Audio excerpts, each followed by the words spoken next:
Que Jesus nos abençoe. Boa noite, querido James. Boa noite, querido Jailson. Boa noite, queridas pessoas que possivelmente estão nos assistindo agora. Nós estamos iniciando o nosso trabalho.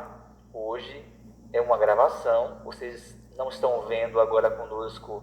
Nós não estamos nesse momento exatamente agora com vocês, mas a gravação foi feita dias antes, no caso, especificamente, sendo precisos, foi gravado na segunda-feira. Hoje é a segunda-feira, dia 23 de março, por conta de impossibilidade de fazermos na quinta-feira. Aí vocês estão assistindo, o chat vai estar aberto aí também, vocês podem interagir entre vocês, e se tiver alguma pergunta, em um momento oportuno, responderemos no encontro ao vivo com vocês. Hoje iremos tratar de um assunto muito importante. James vai falar um pouco sobre isso, mas é um assunto que é valiosíssimo e é realmente o relato de um dos apóstolos do Mestre, né, do discípulo do Mestre. Mas vamos falar para vocês o seguinte: o tema de hoje é o capítulo 12, como estava programado, falamos no final da semana passada. Isso. E arrependimento tardio, esse é o tema. Não vou entrar agora falando exatamente, o James vai falar sobre isso e poderá, e ao longo do texto, isso vai ser o pensamento que se trata. Vamos lá, fazer uma prece inicial para começarmos. Senhor Jesus, bondoso irmão mais velho, aqui estamos, Senhor, como costumeiramente fazemos, buscando entrar em sintonia com a espiritualidade amiga, com essa equipe de valorosos irmãos que busca nos inspirar para entendermos suficientemente os conteúdos dos teus ensinos, Jesus, através da mensagem de Amélia Rodrigues. Permite, Mestre amado, que esses companheiros e companheiras zelosas possam verdadeiramente nos inspirar, e inspirar especialmente os queridos James, que é o facilitador desse trabalho de amor. E assim, Senhor, confiante no teu amparo e na assistência, proteção e inspiração desses companheiros zelosos, em teu nome, com tua permissão, nós iniciamos. Muita paz. Muito boa noite. Então, vamos falar contigo, gente, fica à vontade. Muito boa noite, meus queridos amigos do canal Canteiro de Fraternidade. Muito boa noite aos nossos amigos do canal Reencontro com a Vida. O capítulo de hoje, arrependimento tardio, da apresentação da Amélia Rodrigues, nós vamos dedicar essas reflexões aos nossos queridos amigos que deixaram a vida física pelas portas do suicídio, e vai aqui as nossas sinceras vibrações ao longo do estudo de hoje ao nosso querido amigo Borel, que desencarnou há mais de 30 anos através das portas de se evadir da vida, a nossa querida amiga, colega Ana Teresa e tantos vítimas da fragilidade emocional e espiritual, se evade da vida de forma tão tenebrosa, e os anais da história da humanidade relata o arrependimento tardio de Judas Iscariotes. O mais impressionante é que Amélia Rodrigues, ela vai narrar o que de fato ocorreu com Judas nas regiões tenebrosas, nas regiões do Vale dos Suicidas. Arrependimento tardio. A construção material, por mais complexa, é possível de ser erguida com relativa facilidade. A construção material, por mais complexa, é possível de ser erguida com relativa facilidade. A construção de um prédio, não é? A de natureza moral demanda tempo, exige tenacidade, começos e recomeços, até se tornar sólida, resistente a qualquer devastação. Ou seja, a de natureza moral, ela tem consequência devastadora na inteireza da alma da criatura humana. Aplainar as arestas morais é mais sacrificial do que o desbastar os minerais, corrigi-lhes as anfractuosidades e modá-los, ou seja, aplainar as nossas arestas morais é um verdadeiro sacrifício, muito mais do que você arestar uma pedra bruta, muito mais, porque você está lapidando as suas arestas morais.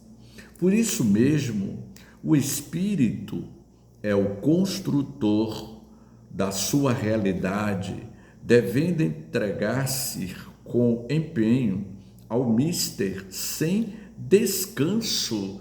Olha aqui, meus queridos irmãos, por isso mesmo o Espírito, este ser eterno que eu sou, nós somos, é o construtor da sua realidade. Você que está nos ouvindo, você é responsável pela construção da tua própria realidade. A realidade, ela tem um ponto de partida da tua consciência. É você que está nos ouvindo. Você é responsável pela construção da realidade aonde você está inserido. E Amélia vai dizendo, devendo entregar-se com empenho ao mister sem descanso. Olha aqui, meus amigos, meu amigo Jailson, qualquer titubeio surge ameaça à realização. Um descuido, abre-se os canais para o alargamento e desastre da obra. Ou seja, muitos são os convidados, como eu comentei ontem, na cidade de Santo Antônio de Jesus, na Sociedade Espírita José Pititinga, que nós somos responsáveis. Qualquer deslize moral nosso, podemos comprometermos o grande projeto reencarnatório que você estabeleceu antes de mergulhar ao vaso físico. Então, tenhamos cuidado com a obra que nós abraçamos ainda no mundo espiritual, nas esferas espirituais. Judas Iscariotes não alcançara a dimensão plena do reino que Jesus viera fundar. Ou seja, Judas, ele não conseguiu alcançar a dimensionalidade espiritual do projeto do Cristo na Terra. Sem exterioridade, seria no coração a sua base e no caráter os seus alicerces. De natureza eterna, dispensaria as formas exteriores, erguendo-se com os materiais preciosos que o ideal e o sacrifício elegeram.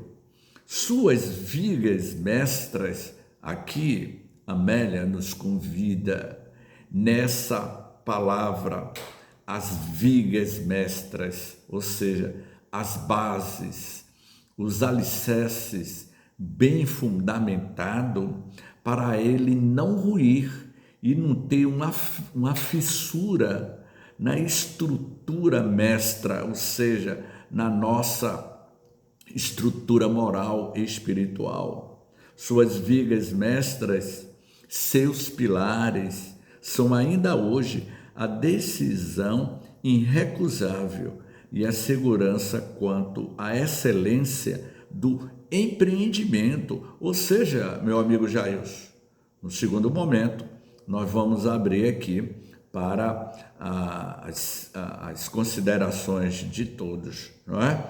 Então, a excelência desse empreendimento, que é o projeto do Cristo da Terra, a Boa Nova, é um grande pilar que sustenta todas as fundamentações morais para a humanidade. Com essas convicções que você começou a estabelecer em si, na vivência, na prática da Boa Nova do Evangelho, que é esse pilar indestrutível, nada constitui impedimento e o êxito faz-se-lhe natural, duradouro. Judas, que era judeu, provavelmente de Querote, elegera-se o tesoureiro do grupo heterogêneo de amigos de Jesus, a quem ele convidara para a edificação do reino, né? Ou seja, Jesus, meus caros amigos, convidou Judas para ser o tesoureiro, para ser o secretário das finanças desse grande projeto que Jesus estava estabelecendo na terra. E vejamos o que aconteceu. Imediatista, Judas considerava as pessoas e ocorrências através da ótica distorcida da realidade, pelo valor relativo a meu dado social, transitório, não real, e isto fê-lo perder-se, tornando-se a legendária personagem da traição, da desconfiança, da ingratidão. Ou seja, Judas, ele tinha uma visão imediatista, uma visão na qual, meus caros amigos, Jesus iria afirmar em uma das suas parábolas que dai a César o que é de César e dai a Deus o que é de Deus. Infelizmente, Judas valorizou mais as moedas de César do que os gasofiláceos para o plano espiritual.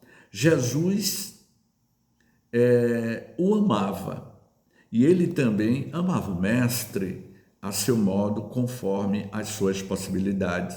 Ou seja, Luzineide, Jesus amava Judas e Judas amava Jesus. Mas qual era a extensão da amorosidade de Judas para Jesus?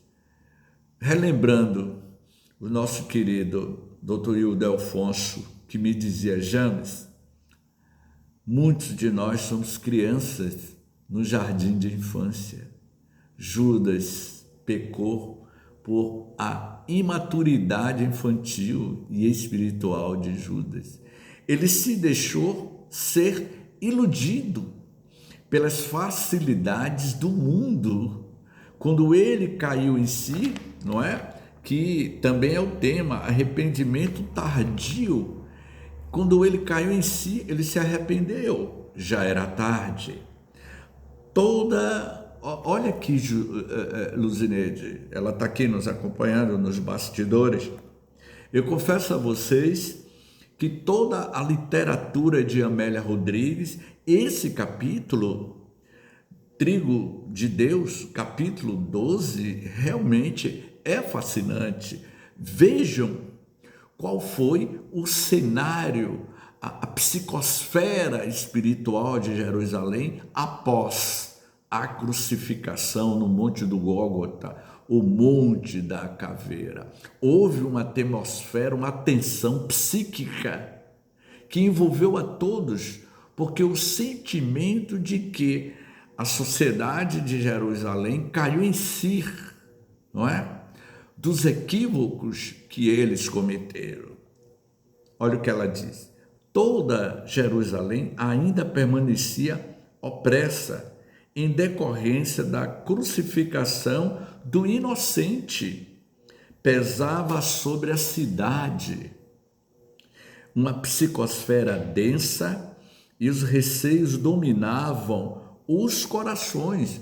Uma psicosfera envolveu o psiquismo de toda a comunidade de Jerusalém e dominavam entre eles um receio, uma premonição de que eles cometeram um grande equívoco de ter crucificado Jesus. Porque as crucificações no Monte do Gólgota era corriqueiro. As pessoas eram levadas a ser crucificada, mas aquela crucificação de Jesus era diferente de todos que já haviam ocorrido. As crucificações eram relativamente comuns no Monte Sinistro da Caveira, não, porém, aquela na qual aqui entra um adendo, Operação Cavalo de Troia, que é uma ficção do escritor J.J. Benítez, que é Juan Benítez. Ele escreve esse momento da crucificação de Jesus, que algo sobrenatural ocorreu, não é? Um vento que veio de noroeste, uma ventania de poeira, de partículas de areia, de uma velocidade incomensurável, atingiu em cheio o Monte do Gólgota, e os centuriões com os seus escudos tiveram que fazer um aparato semelhante ao aparato de uma tartaruga para se proteger, e a velocidade que aquele vento chegou atingiu em cheio os 3 crucificados que ainda estavam vivos, agonizante. Então imagine vocês a intensidade daquelas partículas de areia que dava naquela região, atingindo o rosto de Jesus e dos 2 crucificados. Então o Benítez ele narra que algo inusitado e sobrenatural ocorreu naquele momento. Foi uma ficção, mas no livro, há 2000 anos, Emmanuel vai narrar ipsilítere o clima pesado que ocorreu em Jerusalém e especialmente no Monte do Gólgota, não é? Os inimigos de Jesus sentiam-se inseguros, tomados por superstições e intrigas que deixavam entrever dúvidas. Ou seja, os fariseus que o crucificaram, tinham um sentimento de insegurança, pairou sobre a região que algo iria ocorrer, como de fato ocorreu no domingo, não é? Da ressurreição. Os seus amigos que haviam ficado à distância ocultavam-se amedrontados, desconhecendo o que lhe estariam sendo reservado. Eles não sabiam o que iria acontecer, porque Jesus foi crucificado no sábado e no domingo eles não sabiam, toda a comunidade farisaica, não sabia o que estava para ocorrer no domingo da ressurreição e mais os 45 dias que Jesus literalmente se materializava em pontos diferentes da Galileia para os discípulos. Ouviram-no e não o entenderam. Os discípulos, os fariseus, os contemporâneos, conviveram com Jesus e não entenderam a dimensionalidade da mensagem do Cristo. Passaram-se, Luzineide, 2 milênios em pleno século XXI, dias atuais. A humanidade ainda não entendeu a proposta terapêutica do Evangelho de Jesus. Sabe por quê? Porque os vendilhões dos templos do século XXI estão aí, vendendo, barganhando a mensagem de Jesus, jogando a mensagem de Jesus aos porcos, os falsos profetas, não é? Pareciam perdidos sem a voz suave de comando e as seguras mãos do pastor. As notícias enganosas, exageradas e deprimentes viajavam celeres de bocas a ouvidos, mas aumentando-lhes o pânico. Imagine, Luzineide, que o pânico tomou toda a Galileia quando souberam que Jesus foi crucificado. Um temor no inconsciente coletivo, foi isso que aconteceu. No inconsciente coletivo deles, pairava um sentimento de remorso, de culpa, de arrependimento coletivo. Foi nesse clima psicológico e social que raiou a madrugada do domingo, no qual as mulheres afetuosas foram visitar-lhe o túmulo e o encontraram vazio. Logo depois viram-no, receberam as instruções que suscitariam dúvidas nos amigos mais céticos quanto a seguirem para a Galiléia. Ou seja, no amanhecer de domingo, após a crucificação, Madalena e outras mulheres que iam ungir o corpo de Jesus, utilizando de mirras de essência para lavar o corpo de Jesus e ser embalsamado, ao entrar na catacumba aonde estava o corpo do Cristo, não encontraram mais. Apenas a roupa, apenas a toalha que envolvia Jesus, que quase 1.500 anos depois, iria descobrir a túnica de Turim, e que hoje a estrutura energética que se desprendeu do corpo de Jesus, Jesus tinha 1,75 m de altura, na análise de Amélia, o manto que envolveu Jesus, não é? As chagas, o sangue que derramou do seu corpo ficou impregnado nesse manto.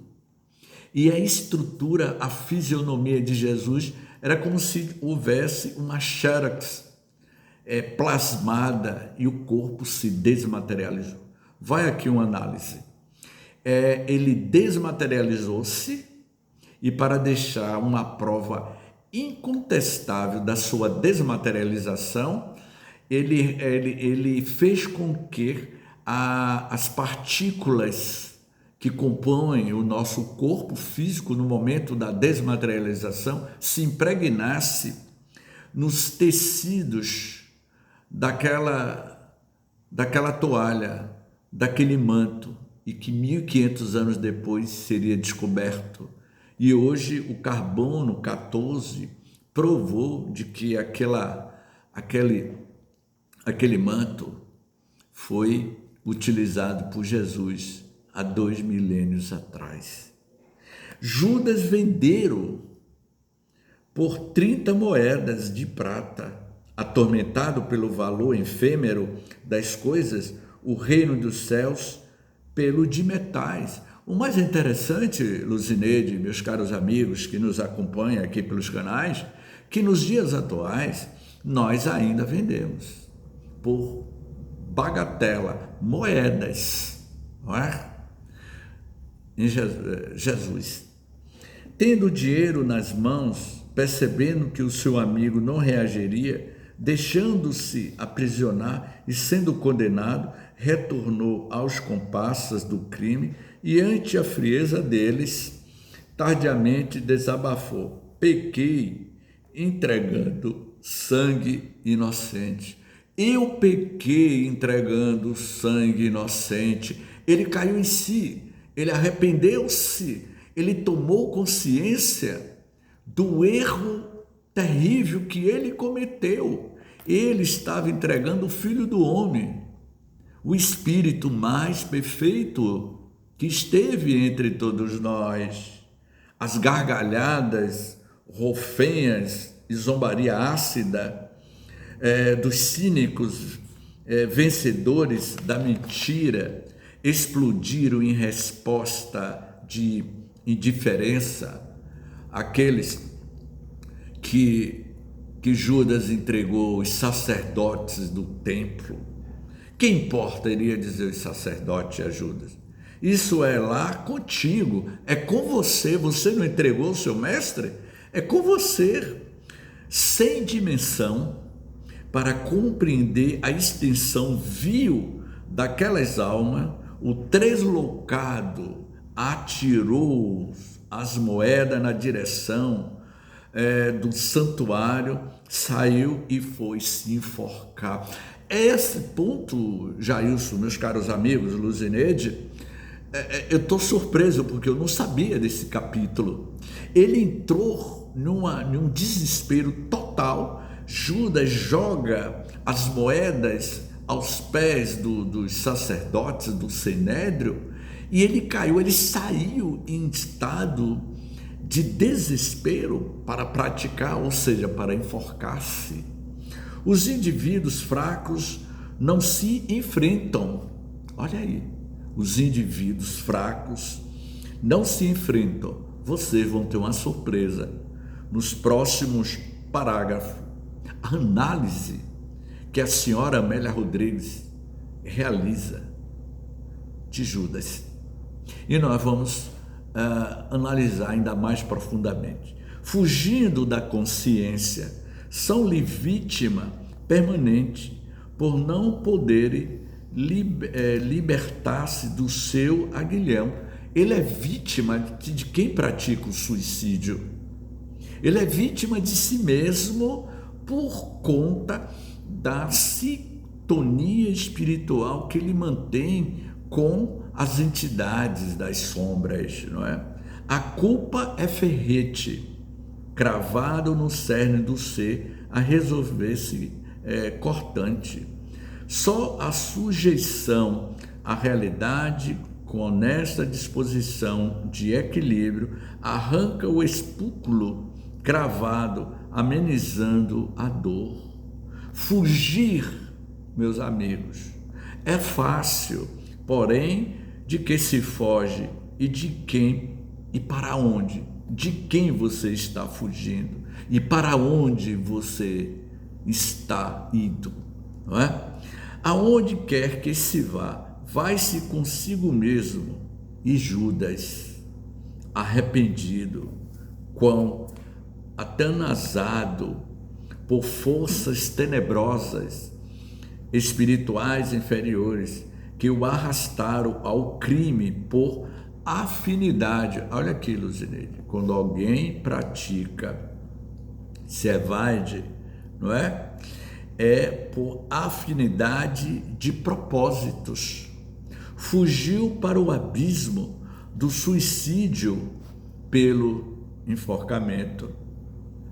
Adornava o reino de luz, para cuja construção foram convidados, arrojando-se no de trevas densas, onde se demoraria infinita desdita.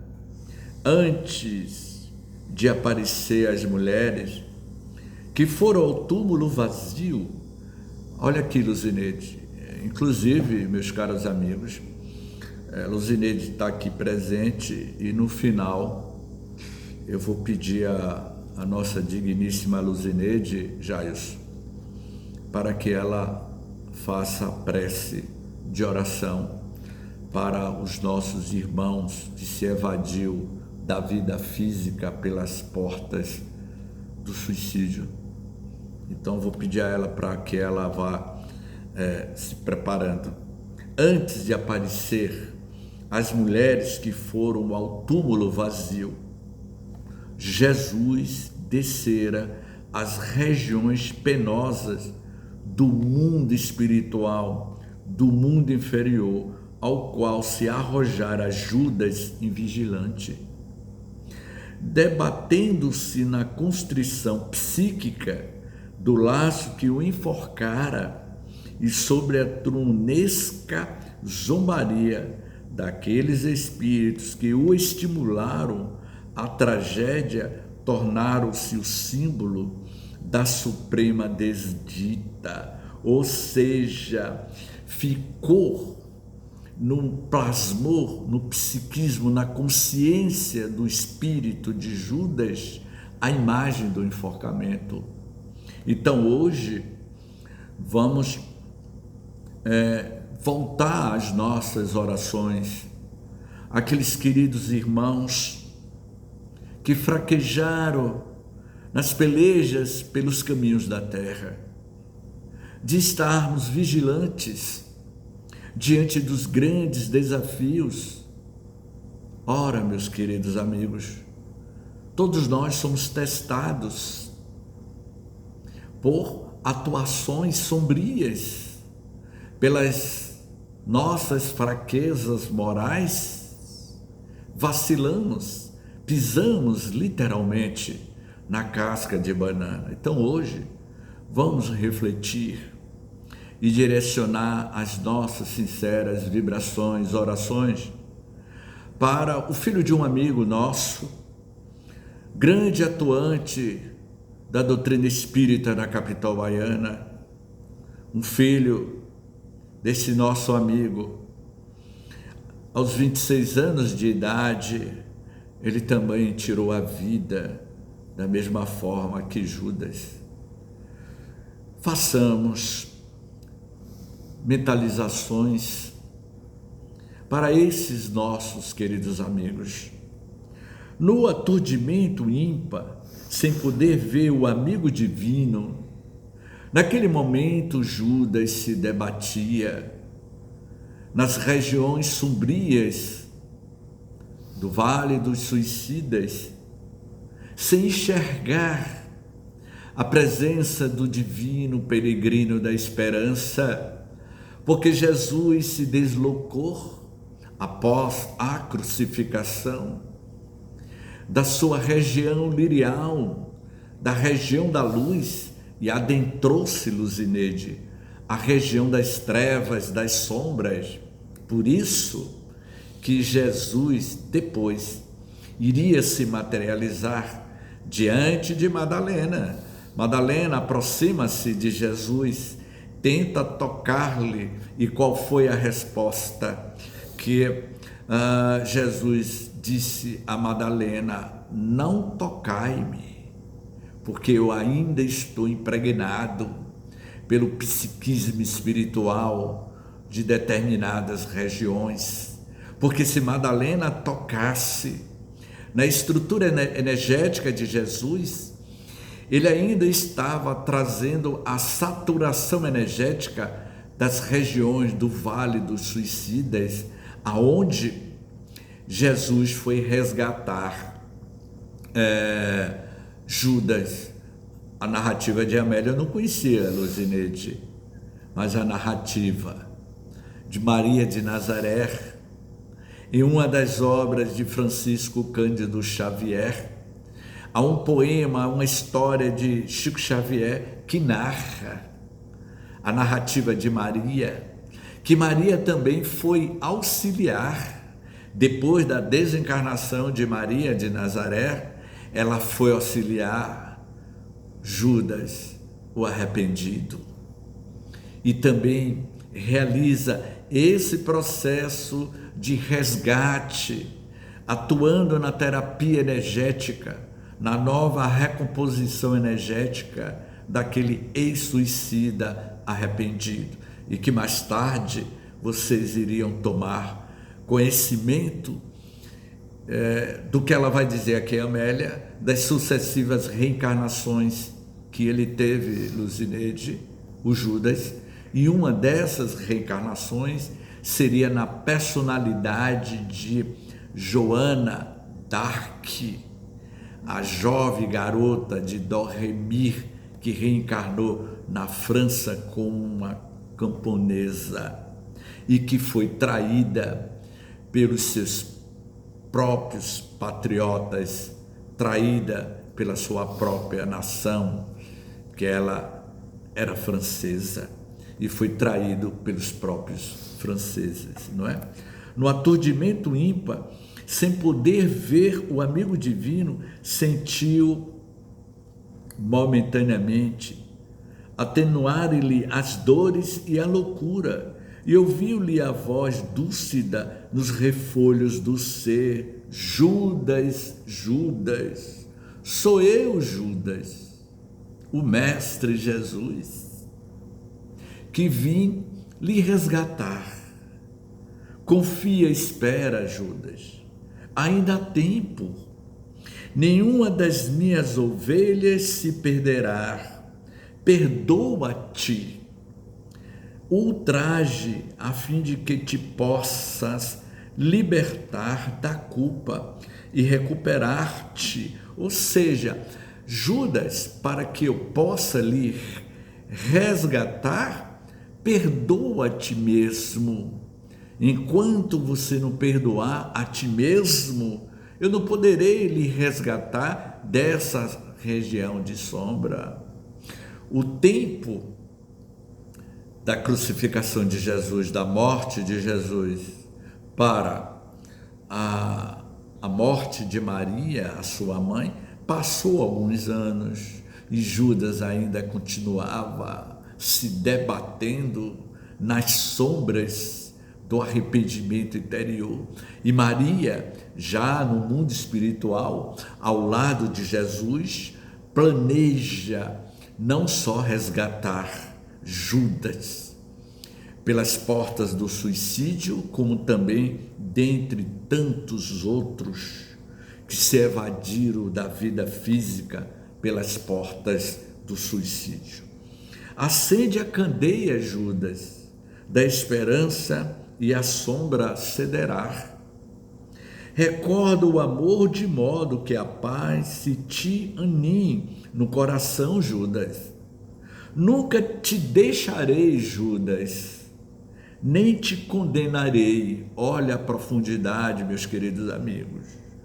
Não sou eu que vou te condenar, Judas, por ter me traído e estar aqui nesta região de sofrimento. É evidente, meus queridos irmãos, ao resgatar Judas, Jesus, provavelmente ele resgatou muitos suicidas arrependidos. Hoje começa, Judas, época nova, e amanhã é o dia da vitória. Repousa um pouco, pois os milênios te aguardam e eu também estarei esperando por ti. É aqui que eu vou fazer um comentário. Olha o que a Amélia diz. Repousa. Repousar onde? No mundo espiritual. Prepara-te, Judas, porque um pouco, pois os milênios futuros, as futuras reencarnações te espera. E em cada reencarnação, aquele que se evadiu pelas portas do suicídio, ele vai ter novas experiências. E aqui vai uma dica de um best-seller da literatura espírita mundial. Eu diria que uma obra completa, psicografada pelo médium Ivone Pereira do Amaral, Memórias de um Suicida, Cavaleiros de Lumière, O Drama da Bretanha, e tem mais outra obra que eu não me lembro, Cavaleiro de Lumière, O Drama da Bretanha, é a narrativa de personagens que a própria Ivone Pereira do Amaral, que em vidas transatas, ela foi suicida. E essa obra, Cavaleiro de Lumière, Dramas da Bretanha, narra a história de alguns suicidas.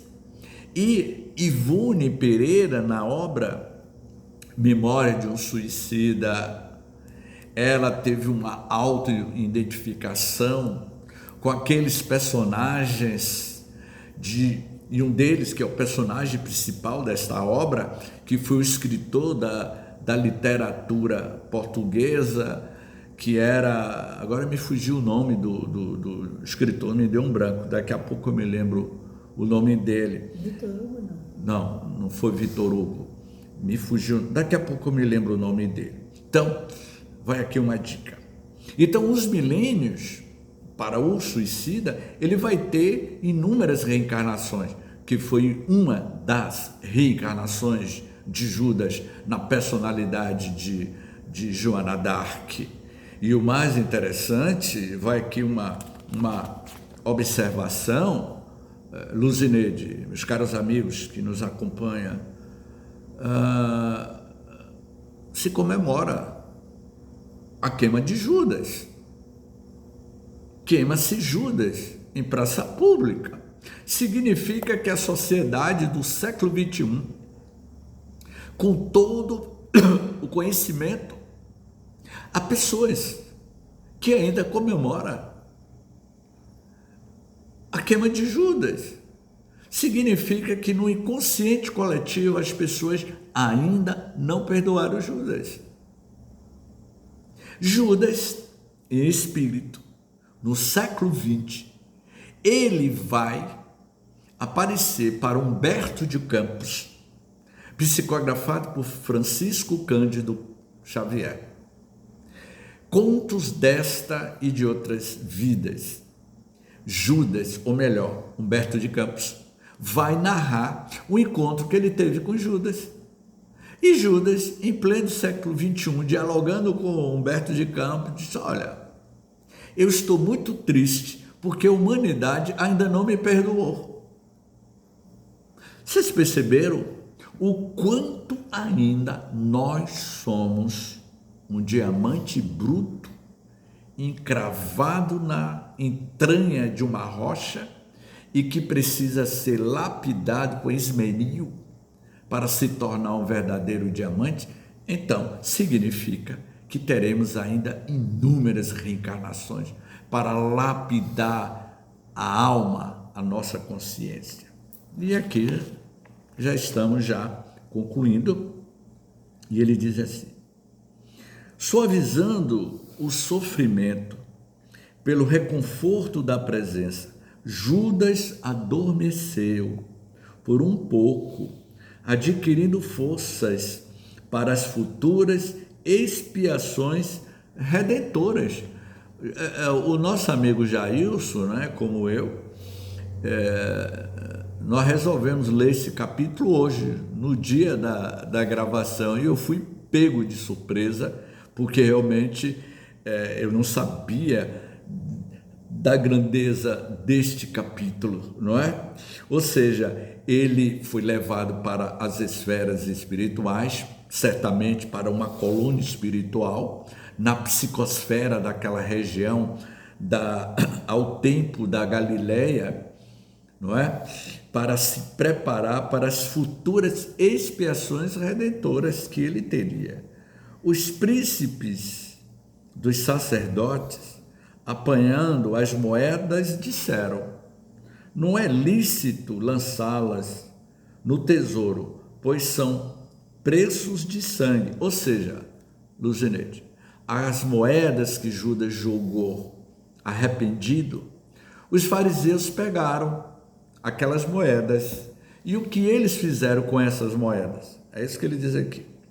Os príncipes dos sacerdotes, apanhando as moedas, disseram: não é lícito lançá-las no tesouro, pois são preço de sangue. Ou seja, aquelas moedas tinham o peso do sangue do Cristo, porque aquelas moedas foi que comprou a traição de Jesus.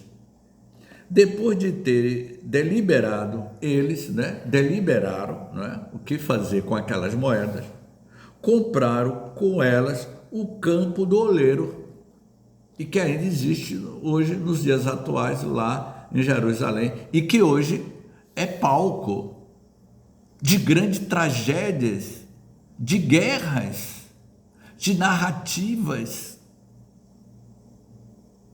que não justifica, para servir de cemitério aos estrangeiros. Ou seja, com aquelas moedas que Judas traiu Jesus, os sacerdotes pegaram as moedas e utilizaram para a construção de um cemitério aos estrangeiros. Por tal razão, aquele campo é chamado até o dia de hoje campo de sangue. Cumpriram-se as profecias. E Amélia vai concluindo: o reino dos céus está no coração e deverá ser exteriorizado através do amor, da paz, em bênçãos de humildade e fé. Frágil a criatura humana que se empenha em distendê-lo, sofre aguerridas perseguições e tentações. Está vendo aqui, meus amigos? Frágil somos nós, na fragilidade emocional, nas ilusões, nos equívocos da vida humana, e que se empenha em distendê-lo, se distrair com as coisas ilusórias da vida, e que a gente se agarra às perseguições e tentações. E Amélia conclui: são-lhe oferecidas moedas de prata e ouro, poder e prazer, que após recebidas, quando se lhes constata o desvalor e se deseja reparar o mal, os onzeários e enganadores, ridicularizando aquele que se equivocou, certamente repetirão: isto é lá contigo. Quantos de nós, aqui conclui, recebemos essas moedas de prata e ouro, poder e prazer, e nós nos arrependemos? Mateus, versículo 27, capítulo 27, versículo de 3 a 10. Nota da autora espiritual Amélia Rodrigues. Está aí essa profunda reflexão, meu querido Jair. E como a gente tem horário, Jair, vamos tecer alguns comentários, e no encerramento eu vou chamar para que Luzineide venha até aqui. Depois do comentário, Luzineide, você vem e fica aqui ao nosso lado para que você faça essa prece. Então, meu amigo Jair, é com você. Esse capítulo realmente nos surpreende, mesmo que de fato eu só ouvi lê-lo hoje, né? E nós passamos a ter o conhecimento da profundidade que esse capítulo traz, e dos relatos que a gente sabe do ponto de ser espírita, pode ver informações em artigos espíritas, também ver relatos, ver exposições de grandes conferencistas falando sobre o tema. Mas a Amélia nos traz agora, com aquela profundidade que é peculiar a ela, trazendo a dor, né? A experiência de dor que o discípulo que se tornou, né? Era um texto também, o tesoureiro do grupo, aquele que era responsável pela organização financeira das coisas.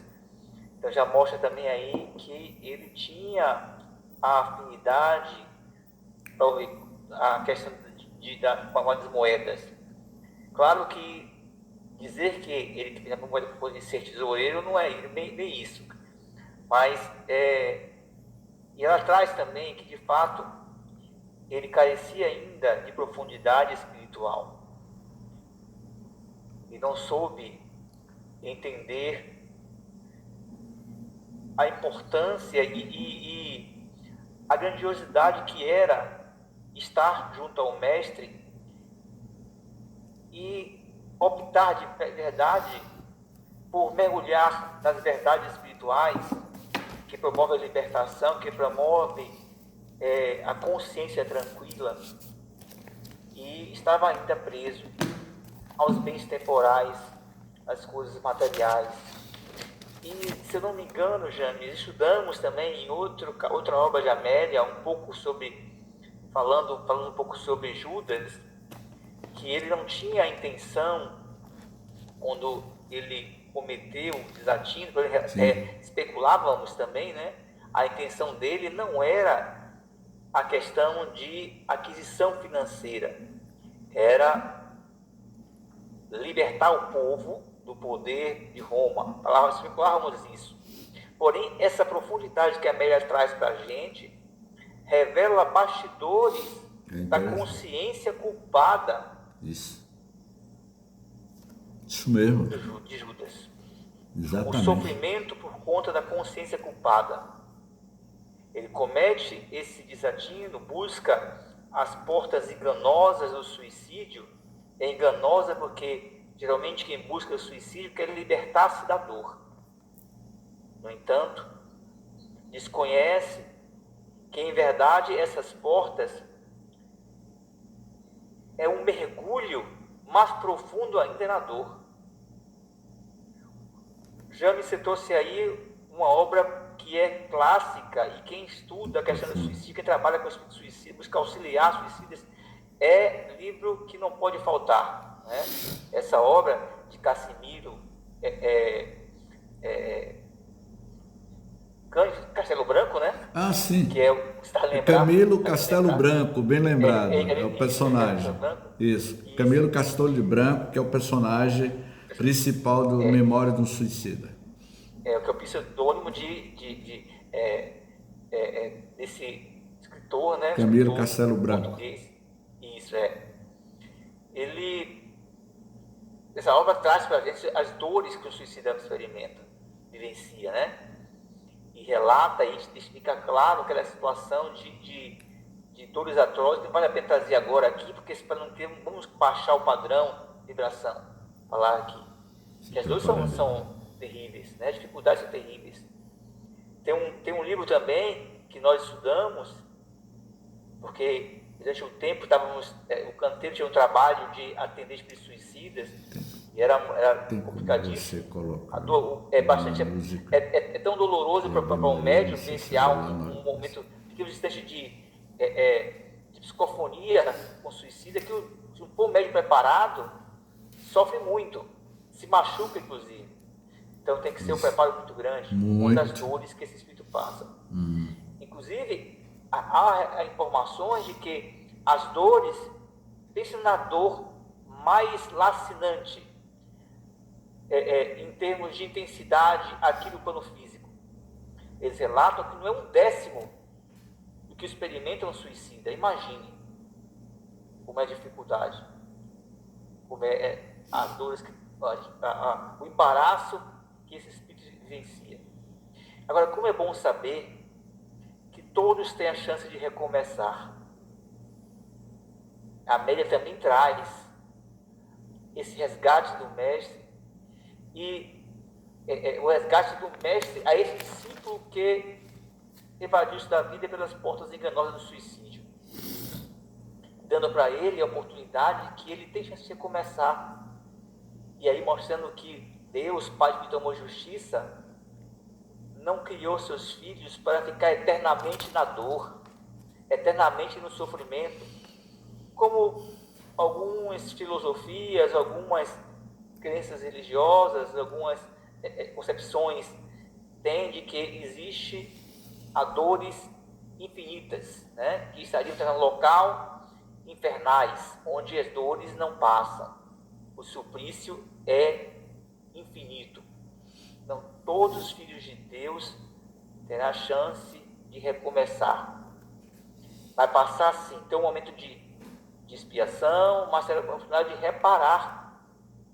E a expiação, a oportunidade de reparar, vimos também nesse texto de Amélia, é a oportunidade para a consciência culpada ser equilibrada, ou melhor, deixar de estar culpada. É isso mesmo. É a oportunidade de reparar. A reparação é a solução para a culpa, para a consciência culpada, a oportunidade de enfrentar e solucionar, tal como aquela situação assim. Claro, quando é devido às proporções, eu vou trazer essa fala apenas por guisa de comparação, a guisa de comparação e não de correlação, de verdade absoluta, mas tal qual aquela pessoa que está endividada, vamos só para endividada, e aí fica preocupado que não tem como pagar, e de repente ele tem a oportunidade agora de quitar, você tem condições, vamos dar para você agora a oportunidade de você quitar o seu débito, o seu compromisso em suaves prestações, aos poucos você irá quitando os seus compromissos. De certa forma, para quem está em uma situação de endividamento muito grande, aí só para a questão de comparação, é um alívio. Agora eu posso pagar, dá até uma sobrevida àquela pessoa que está preocupadíssima com a situação, não é? Então, é a oportunidade disso. Algo também que eu quero compartilhar rapidamente, James, até porque o tempo, né? E nosso querido irmão vai fazer a prece, que será um bálsamo para todos nós. No programa do saudoso Alamar Regis, lembra-se de Alamar Regis? Lembro. O primeiro programa que era Espiritismo via satélite, algo assim. Espiritismo via satélite. Alamar Regis, eu me lembro.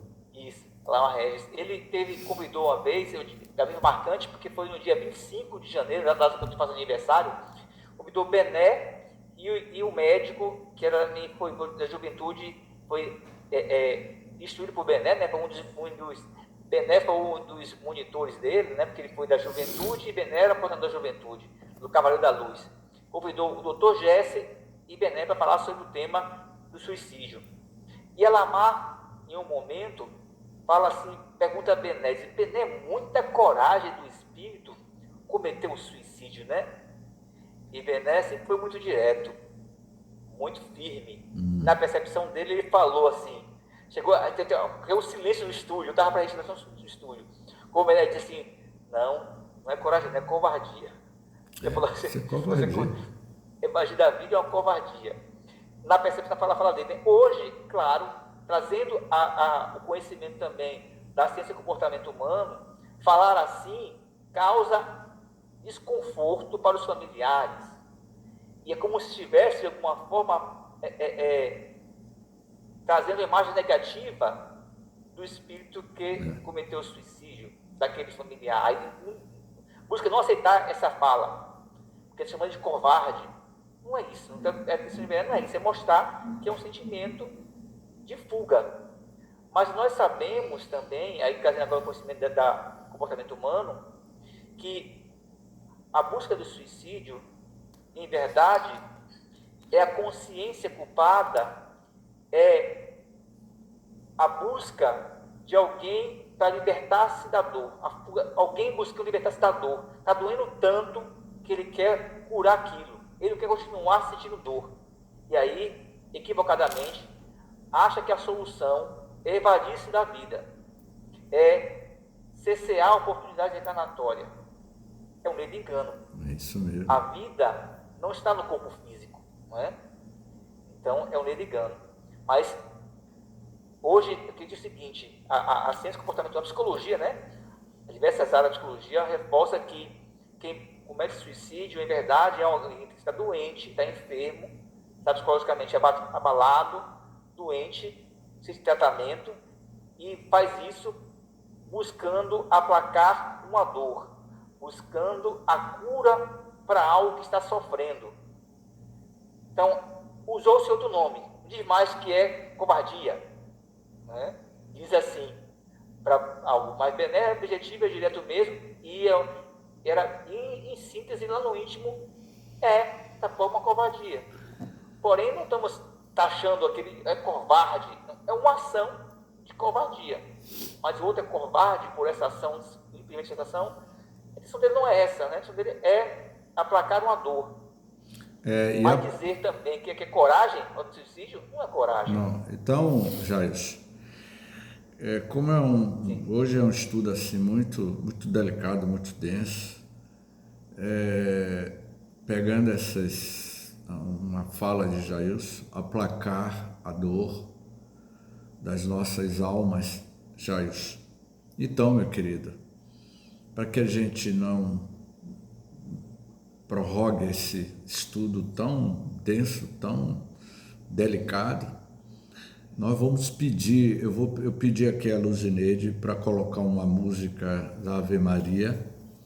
Pode uma voz mais igual.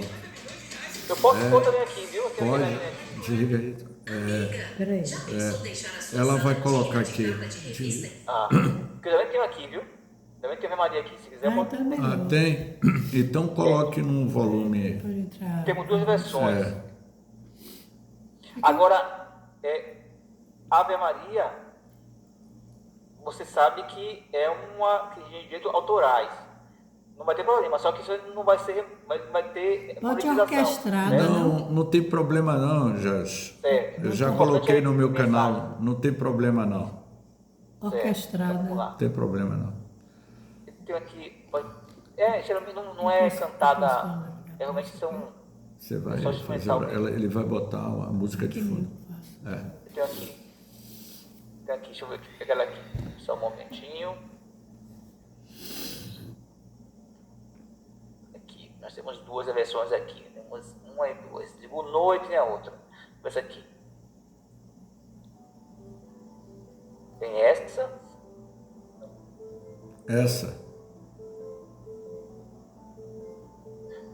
Nós vamos, nesse momento, rogar a nosso Senhor Jesus Cristo por aqueles irmãos de humanidade que se evadiu da vida, como nosso colega Borel, a nossa colega Ana Teresa, ao jovem Gabriel, filho de um amigo nosso, por aqueles jovens que se desloca para a Chapada Diamantina e busca se evadir da vida de forma tão equivocada. Nós vamos passar a palavra para que Luzineide possa proferir uma oração para todos eles e para todos que precisa fortalecer a tua alma. Amado Mestre Jesus, como é tão forte, Senhor, essas revelações da experiência de Judas.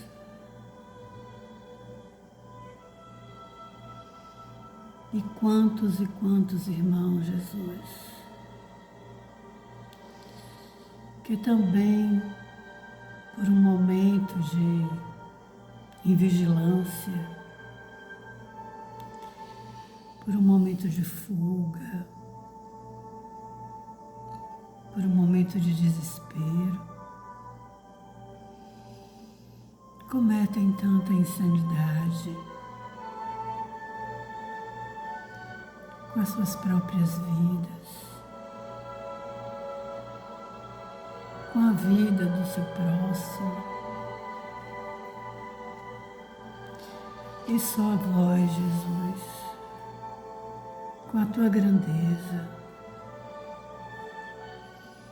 revelada nesse gesto tão bendito e tão misericordioso que o Senhor teve por Judas, ao resgatá-lo dos tormentos e dos sofrimentos, por ter acometido um gesto tão cruel contigo. Tende misericórdia, ó Jesus, de todos nós. Tende misericórdia de todos esses irmãos que James citou aqui. Tende misericórdia também de Isidoro, esse amigo também, que quis fugir da realidade,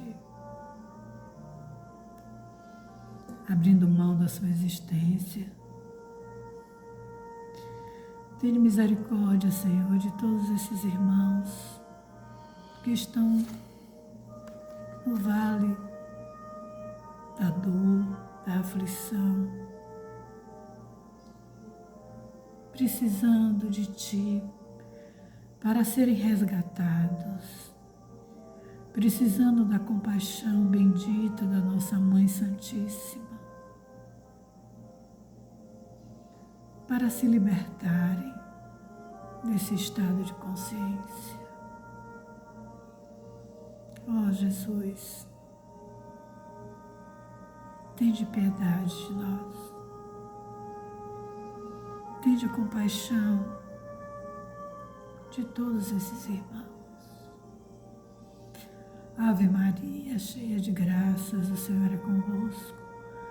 Bendita sois vós entre as mulheres, bendito é o fruto do vosso ventre, Jesus.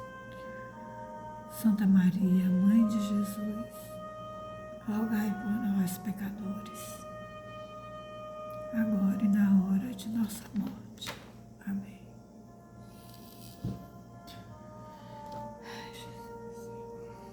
Que nosso Senhor Jesus Cristo, o timoneiro da humanidade, envolva todos os irmãos que transitam pelas faixas dos equívocos humanos,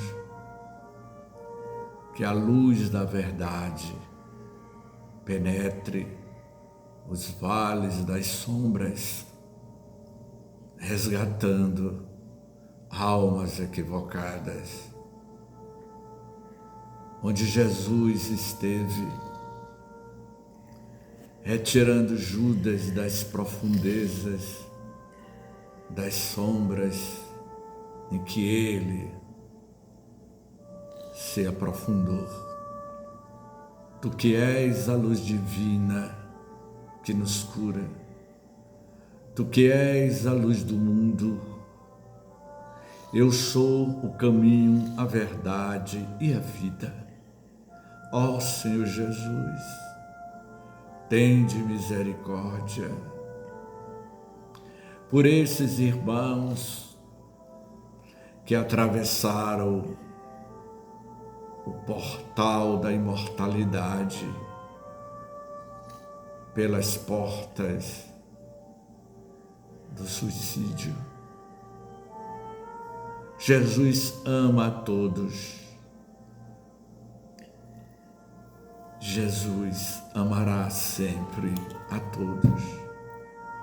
Que nosso Senhor Jesus Cristo permaneça com a tua luz, resgatando as almas que equivocaram-se diante da sua jornada pelos caminhos da vida.